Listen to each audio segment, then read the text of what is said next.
Good morning, ladies and gentlemen. Welcome to the 9th International Conference on the Law of the Sea. My name is Kim Ki-hyun, and I'm honored to serve as the host of this esteemed gathering. It is truly a great pleasure to be here with you today. On behalf of the organizers, I extend my sincere gratitude to all of the distinguished panelists and participants for gracing us with your presence at this conference. Today's conference will be facilitated both online and offline, as will be live streamed on YouTube. And without further ado, let us start the conference under the title, 30 Years of UNCLOS, Then, Now, and the Future. Now, to begin this conference, I am honored to introduce Her Excellency KANG Insun, Vice Minister of Foreign Affairs of the Republic of Korea, to deliver welcoming remarks. Ladies and gentlemen, please welcome Her Excellency.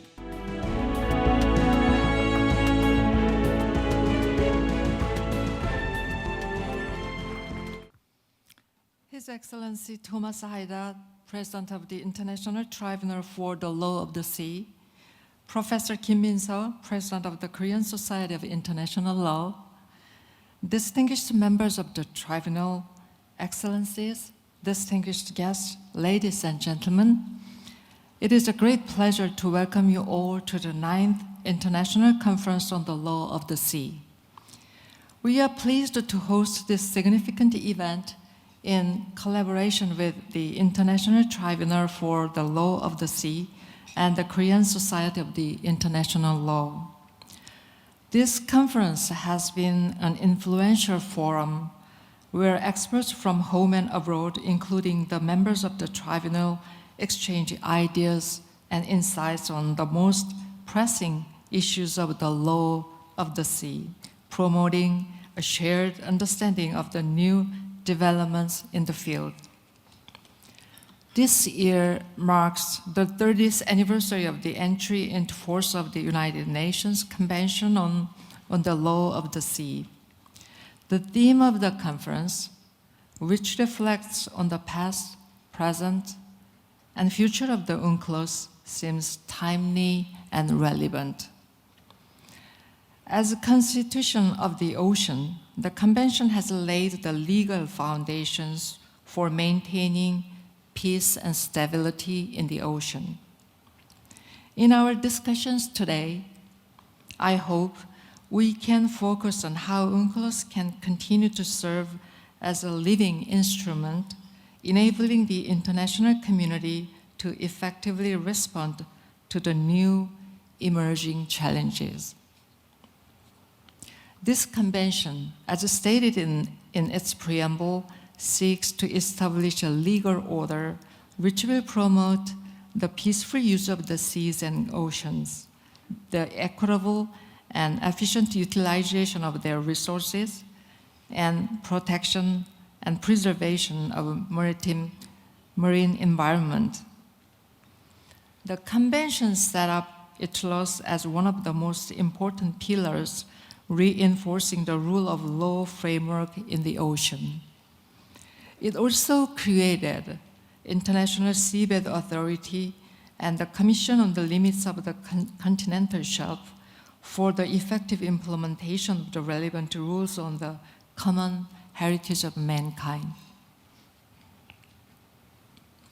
It is widely recognized that UNCLOS has contributed to peace and security, cooperation, and friendly relations among nations in conformity with the purposes and principles of the UN. In this sense, UNCLOS is regarded as possibly the most significant legal instrument of this century. What distinguishes the Convention from other international agreements is its comprehensive scope and universal acceptance.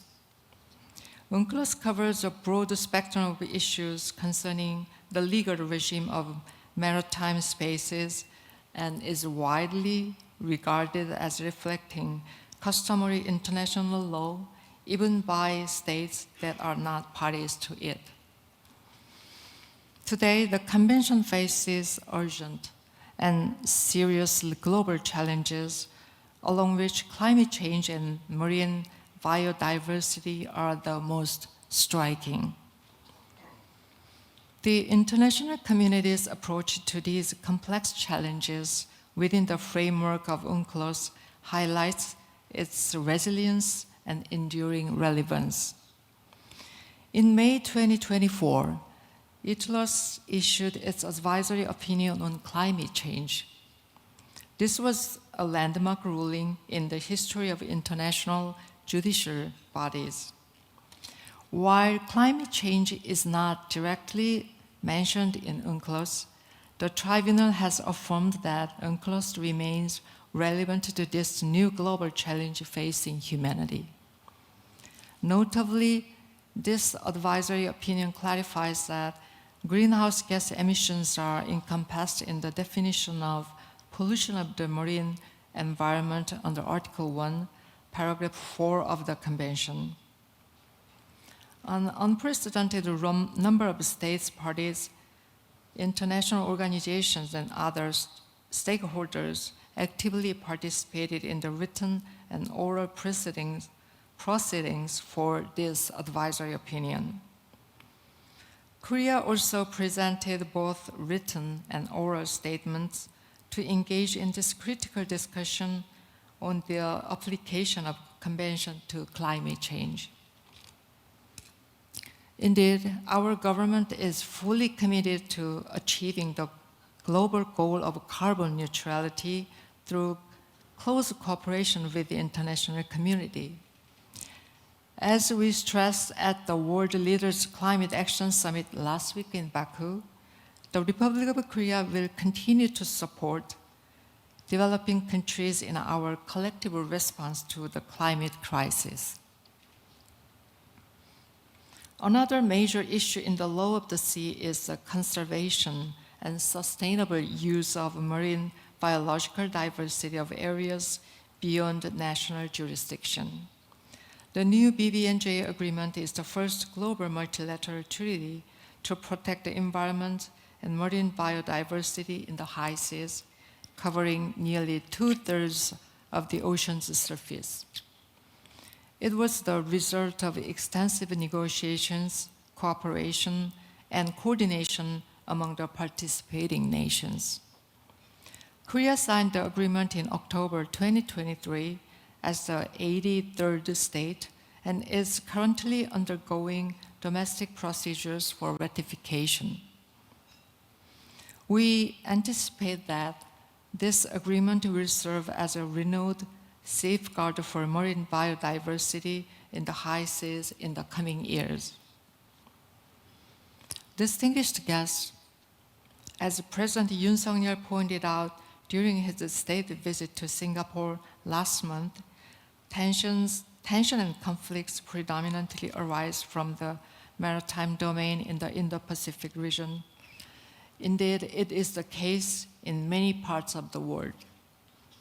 This makes UNCLOS all the more important as a mechanism for conflict management and prevention, supporting the rules-based international order.